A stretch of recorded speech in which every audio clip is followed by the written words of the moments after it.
नमस्कार.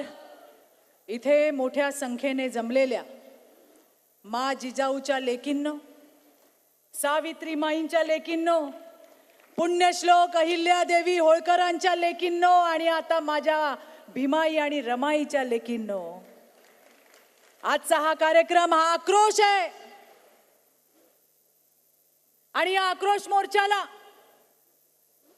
या ठिकाणी आवर्जून उपस्थित असलेले राज्याचे सन्माननीय मुख्यमंत्री देवेंद्रजी, भारतीय जनता पार्टी महाराष्ट्र प्रदेशचे अध्यक्ष रविदादा, अमितजी साटम, मुंबईच्या आपल्या महाराष्ट्राच्या मंत्री पंकजाताई, माधुरीताई आणि मेघनाताई बोर्डीकर, वर बसलेल्या मंचकावर सगळे आमदार, जिल्हा परिषदेचे अध्यक्ष, विविध शहराच्या महापौर, मैत्रिणींनो, आज जे मी बोलतीये हे अत्यंत संतापाने आणि वेदनेने बोलतीये. अरे तुम्ही बिल नाही पाडलं, तुम्ही महिला आरक्षणाचं बिल नाही त्या ठिकाणी पाडलं. या देशातल्या आधी आबादी 50% असणाऱ्या महिलांच्या स्वप्नांचा चक्काचूर केलाय. आणि कुणी केला हा चक्काचूर? केला कोणी? हा केला काँग्रेसने. राज्याचं बोलायचं झालं तर हा केला उद्धव ठाकरेंच्या शिवसेनेने, म्हणजे उबाठाने. कोणी केला? शरद पवारांच्या राष्ट्रवादीने, तुतारीने. यांनी आपला त्या ठिकाणी आपल्या सोबत जे केलंय ते तुम्ही बघा. अरे प्रत्येक भाषणामध्ये महिला सक्षमीकरण, सशक्तीकरण अशी गोंडस गोंडस नावं देता, आणि जेव्हा खऱ्या अर्थाने महिलांना काही देण्याची वेळ आली त्यावेळेला यांनी त्यांचा जो हात आहे तो मागे घेतलाय. मैत्रिणींनो, लक्ष द्या. गेली 27 वर्ष हे 33% आरक्षणाचं घोंगडं भिजत पडलंय, भिजत. आज कुठेतरी देशाचे यशस्वी आणि लोकप्रिय प्रधानमंत्री मोदीजींच्या माध्यमातून हे बिल पास होणार होतं. अरे तुम्ही बसलेल्या या देशातली 50% मातृशक्ती येणाऱ्या दिवसामध्ये आमदार झाल्या असत्या, खासदार झाल्या असत्या, पण यांना ते नकोय. यांना ते करायचं नाहीये. यांचा महिलांच्या विरोधी मानसिकतेचा चेहरा मैत्रिणींनो आता पुढे आलाय, समोर आलाय.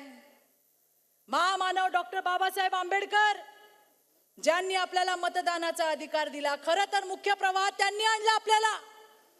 त्यांनी या देशाच्या 50% मातृशक्तीची ताकद ओळखली.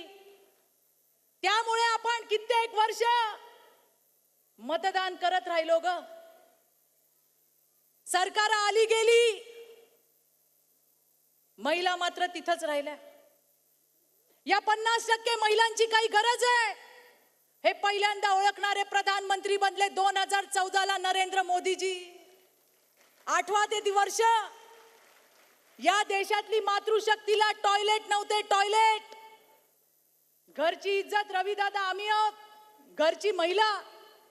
आणि ती फक्त घरची इज्जत नाही, माझ्या देशाची इज्जत आहे. आणि माझ्या देशाची मातृशक्ती रस्त्यावर जाणार नाही असा विचार करणारा पहिला प्रधानमंत्री, त्यांचं नाव मोदीजी आहे. आणि आज डॉक्टर बाबासाहेब आंबेडकरांनंतर त्यांच्या विचारावर चालत 33% आरक्षण आम्हाला मिळत होतं. अरे तुमच्या पोटात का दुखलं? का दुखलं काँग्रेसच्या पोटात?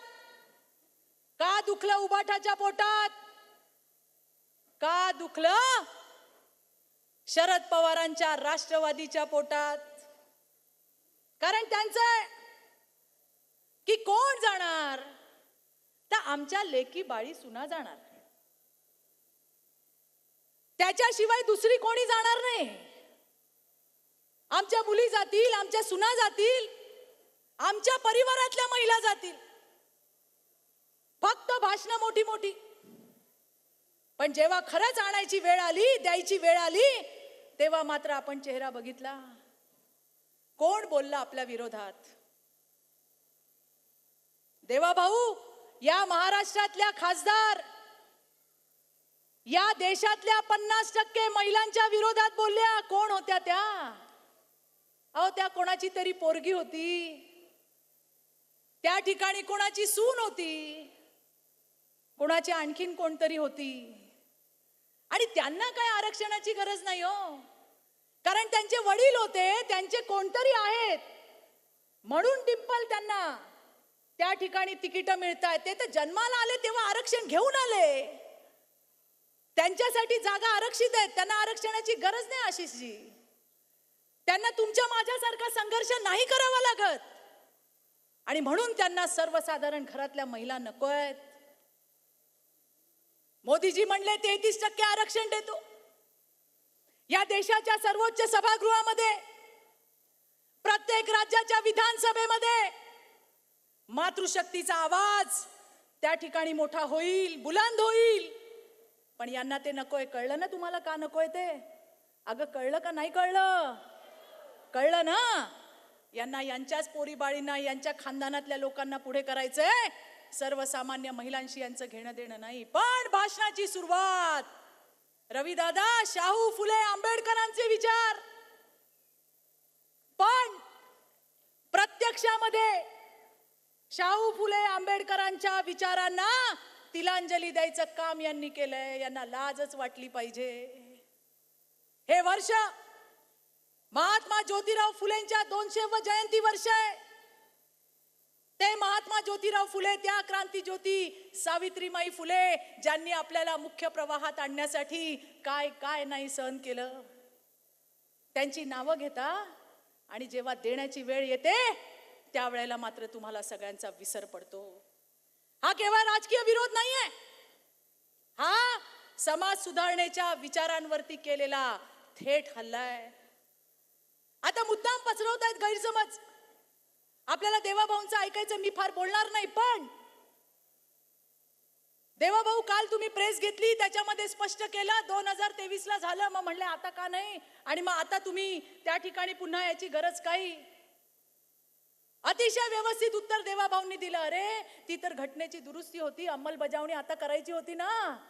कोविडमुळे पुढे गेलो ना आपण, आणि आता जर ती केली तर 2029ला या सगळ्या माय माऊल्या, देशातल्या 50% माय माऊल्या या त्या ठिकाणी सभागृहामध्ये येणार होत्या.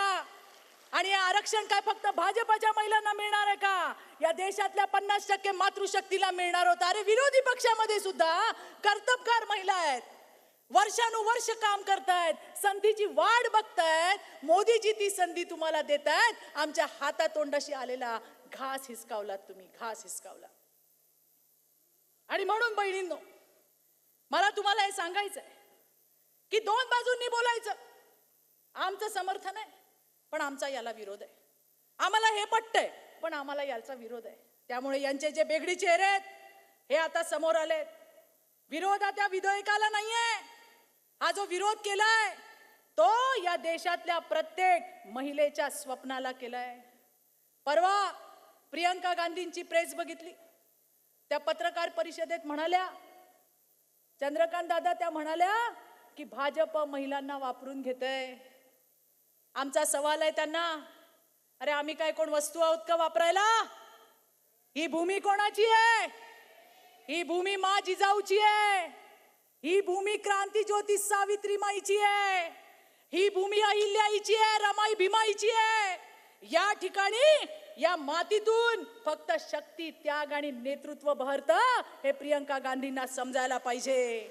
या देशातल्या महिलांचा त्यांनी अपमान केलाय. काँग्रेस म्हणजे महिला हक्कांबद्दल फक्त बोलायचं, पण प्रत्यक्षात सुधीर भाऊ काही करायचं नाही. हे त्यांचं पॅटर्न आहे. जसं मगाशी म्हटलं, आम्ही समर्थन देतो पण विषय काय? डिलिमिटेशन. आम्ही समर्थन देतो पण दुसरं काय?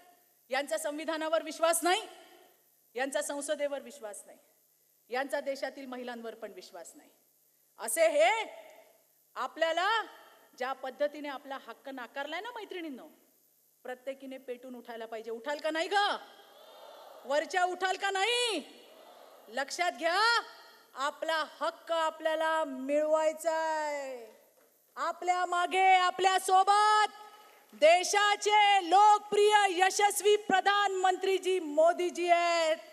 महाराष्ट्रात आपला सख्खा पक्का भाऊ देवा भाऊ आपल्या सोबत आहे मैत्रिणींनो. आणि म्हणून मला तुम्हाला सगळ्यांना विचारायचंय, ही जी सावत्र आपली भावंड आहेत, भाऊ पण आहेत आणि बहिणी पण आहेत, यांच्याशी लढायला तयार आहात ना? लढायला तयार आहात ना?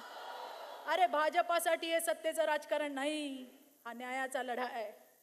हा केवळ एका पक्षाचा मुद्दा नाही, या देशातील प्रत्येक महिलेच्या सन्मानाचा आणि अधिकाराचा लढा आहे. विरोधकांना ठासून सांगूया, हा शेवट नाही, हा आमचा शंखनाद आहे, शंखनाद. आणि आता मैत्रिणींनो, निर्णय आपल्याला करायचा आहे, या देशाच्या मातृशक्तीला करायचा आहे. महिलांचे भलामण करणारे चेहरे समोर आलेत, यांची खोटी सहानुभूती महिलांसोबतची समोर आली आहे, यांचे सगळे बुरखे गळून पडलेत. आता लढाई थेट होणार आहे, थेट. आम्हाला आमचा शत्रू दिसलेला आहे देवाभाऊ, आणि म्हणून जी लढाई होईल ही थेट लढाई होईल. तुमच्या भलामणीला आता या देशातल्या आणि राज्यातल्या महिला या त्या ठिकाणी बधणार नाही. तयार आहात ना सगळ्या? आपला हक्क मिळवायचा का नाही? शेवटी जाता जाता विरोधकांना एवढंच सांगेन, जश्न मनाओ हार का.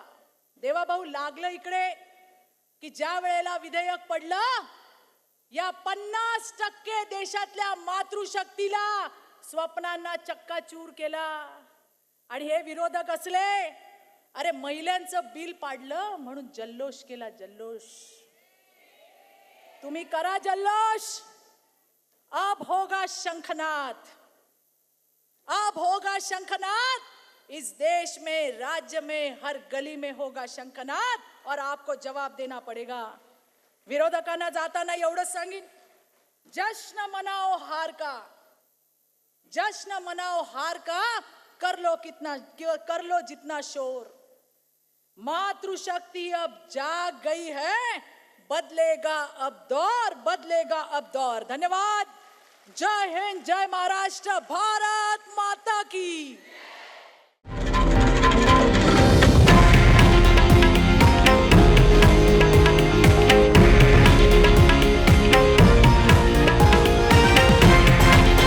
हे आहे देशातील नंबर 1 न्यूज नेटवर्क आणि आपण पाहत आहात TV9 मराठी, एकमेव.